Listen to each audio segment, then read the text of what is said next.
भारत के द्वारा भेजा गया आदित्य सूर्ययान को सूरज के पास पहुंचने को लेकर एक नई जानकारी सामने आ रही है।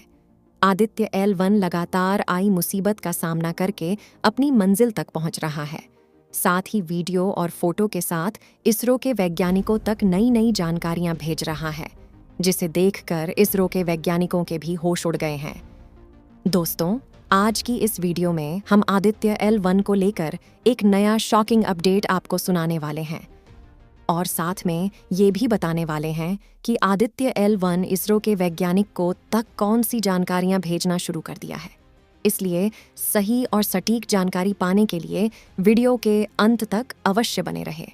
इसरो के वैज्ञानिकों, इस महान कारनामे के लिए इस वीडियो को एक लाइक करके कमेंट बॉक्स में उन्हें बधाई ज़रूर दें और नए दर्शक जल्दी से चैनल को सब्सक्राइब कर दीजिए।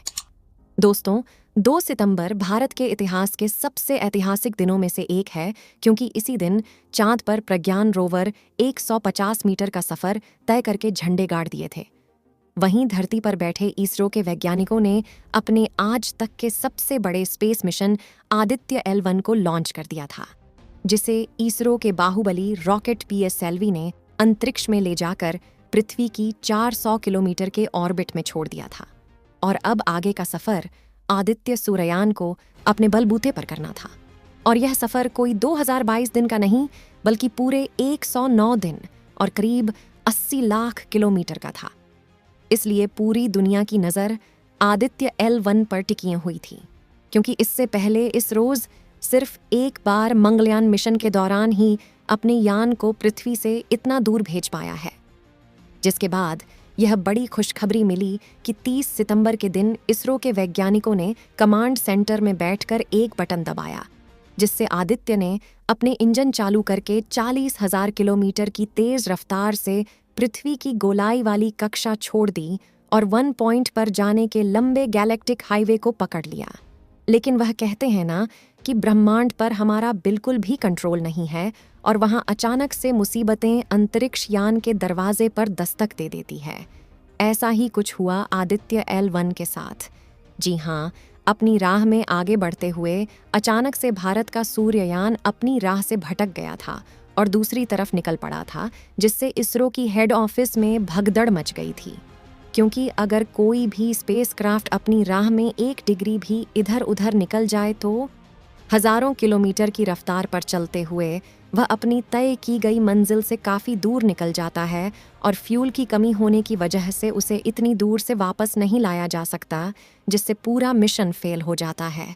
इसलिए उस दिन जब आदित्य L1 अपनी राह से भटका, तभी के कमांड सेंटर में इमरजेंसी सिग्नल शुरू हो गया और इसरो के वैज्ञानिकों पास आदित्य L1 की राह ठीक करने के लिए बस कुछ ही मिनट का समय बचा था। तो जल्दी से सभी वैज्ञानिकों ने अपने कंप्यूटर संभाले और परफेक्ट कैलकुलेशन करके तुरंत आदित्य L1 का इंजन फायर कर दिया, जिससे उसने तय किए गए एंगल पर मुड़कर अपनी रफ्तार बढ़ाई और देखते ही देखते अपनी राह में वापस आ गया।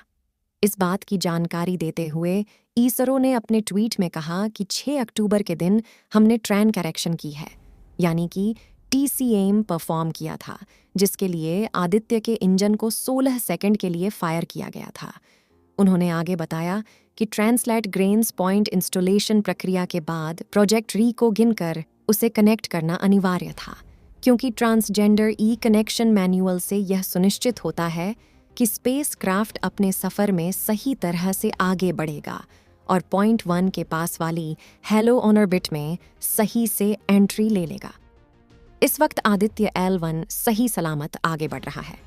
आज से कुछ ही दिनों के बाद उसके मैग्नेट मीटर को फिर से ऑन कर दिया जाएगा। यानी कि दोस्तों, इसरो का सूर्ययान अपनी राह से पूरी तरह से भटक जाए, उसके पहले ही इसरो के वैज्ञानिकों ने सही कदम उठाकर इसकी मुसीबत से छुटकारा पा लिया है और अब यह अपनी मंजिल की तरफ आगे बढ़ चुका है। आपको बता दें कि सूर्य और पृथ्वी के बीच की दूरी लगभग 150 मिलियन किलोमीटर है और आदित्य L1 ने डिस्टेंस का एक बहुत बड़ा हिस्सा पूरा कर लिया है। पृथ्वी से 15 लाख किलोमीटर दूर ब्रह्मांड में मौजूद पॉइंट 1 पर जाने वाला है, जिसकी हेलो ऑन ऑर्बिट में यह बिना फ्यूल का इस्तेमाल किए अगले 5 साल तक घूमता रहेगा और वहां सूर्य की स्टडी करेगा। अब इस पॉइंट पर पहुंचने के पहले तो आदित्य L1 ने पृथ्वी के कई चक्कर लगाते हुए अपनी ऑर्बिट बड़ी की और अब पृथ्वी के ऑर्बिट और इन्फ्लुएंस से निकलकर यह पॉइंट की तरफ सीधे हाईवे पर पाया जा चुका है। पॉइंट के पास एक बड़ा चक्कर लगाएगा और मौका मिलते ही 1 पॉइंट के ऑर्बिट में घुस जाएगा, जहां से इसका एक्सपेरिमेंट शुरू होगा। अब क्योंकि इसरो अपने स्पेस क्राफ्ट को डायरेक्ट भेजने के बजाय गोल घुमाकर फ्यूल बचाते हुए आगे भेजता है, इसलिए दूसरी स्पेस एजेंसी के मुकाबले हमारा रास्ता थोड़ा बड़ा होता है। जैसे कि चंद्रयान 3 को 55 लाख किलोमीटर का सफ़र करना पड़ा था और अब आदित्य को अपनी मंजिल तक पहुंचने में करीब 80 लाख से 1 करोड़ किलोमीटर का सफ़र तय करना पड़ रहा है, जिसमें करीब 109 दिन लगने वाला है। यानी कि नवंबर के आखिरी हफ्ते में या फिर दिसंबर के पहले हफ्ते में ये अपनी मंजिल में पहुंच जाएगा। अब आप कहोगे कि वो सब तो ठीक है, लेकिन 1 पॉइंट पर जाकर आदित्य सूर्ययान करेगा क्या? तो इसके लिए आपको बता दें कि यह सूरज से आने वाले रेडिएशन, सौर तूफान, कोरोनल मास इंजेक्शन और कोरोना टेम्परेचर वेरिएशन को स्टडी करेगा, जिसके लिए इस बार 7 एडवांस्ड उपकरण लगाए गए हैं, जो आदित्य L1 पर लगे सोलर पैनल्स की मदद से चार्ज होकर काम करेंगे और सामने की तरफ लगे बड़े एंटीना के जरिए research data ISRO command centre तक पहुंचाएंगे। दोस्तों, आपको यह जानकर हैरानी होगी कि सूर्य के केंद्र का तापमान 15 मिलियन डिग्री सेल्सियस है, जबकि इसकी बाहरी सतह का तापमान सिर्फ 6000 है। लेकिन यही तापमान सूरज के बाहरी वातावरण तक आते आते 1 से 3 मिलियन डिग्री सेल्सियस तक हो जाता है। भारत ने पहले चंद्रयान भेजा और फिर सूरज की स्टडी करने के लिए आदित्य सूर्ययान को भेजा, और हमारे लिए खुशी की बात यह है कि ये दोनों मिशन सफल रहे। फिर भी भारत यहीं तक सीमित नहीं रहा। आपको जानकर खुशी होगी कि 21 अक्टूबर के दिन इसरो के वैज्ञानिकों ने गगनयान की तैयारी कर पहली टेस्टिंग उड़ान को अंजाम दिया। इसरो के वैज्ञानिक जल्द ही चांद पर इंसानों को भेजने वाले हैं।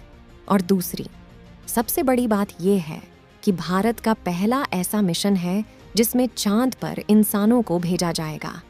आज से पहले भारत के वैज्ञानिकों ने या फिर अन्य दूसरे प्लैनेट पर इंसानों को नहीं भेजा है, इसलिए वैज्ञानिकों को इस मामले में काफ़ी ज़्यादा सावधानी बरतनी होगी, क्योंकि इस मिशन में काफ़ी ज़्यादा मुश्किलों और चुनौतियों का सामना करना पड़ सकता है। 21 अक्टूबर के दिन गगनयान की टेस्टिंग के लिए रॉकेट से इसे पृथ्वी के वायुमंडल में रवाना किया गया। उसके बाद समुद्र में इसकी लैंडिंग कराई गई, जिसकी टेस्टिंग में 3 इंसानों को भेजा गया था। वैज्ञानिकों ने बताया कि इसकी टेस्टिंग सफलतापूर्वक हो गई है और जल्द ही हम चांद पर इंसानों को भेजने की तैयारी बना रहे हैं। इसरो के वैज्ञानिक काफ़ी ज़्यादा मेहनत करके गगनयान को लॉन्च करने की तैयारी बना रहे हैं। आप लोग कमेंट बॉक्स में दुआएं करते रहे कि हमारा गगनयान मिशन ज़रूर सफल हो, जिससे चांद पर भेजे गए इंसान सही सलामत भारत की धरती पर वापस लौट सके। चलिए दोस्तों, इस वीडियो को यहीं पर ख़त्म करते हैं। इस वीडियो को एक लाइक ज़रूर करें और अपने मित्रों तक इस वीडियो को शेयर करें, ताकि उन्हें भी जानकारी मिल सके, और अपने भरोसेमंद चैनल को सब्सक्राइब ज़रूर करें और बेल आइकन को ऑल पर सिलेक्ट करना बिल्कुल ना भूलें। मिलते हैं किसी और नॉलेजेबल वीडियो के साथ। इस वीडियो को अंत तक देखने के लिए धन्यवाद।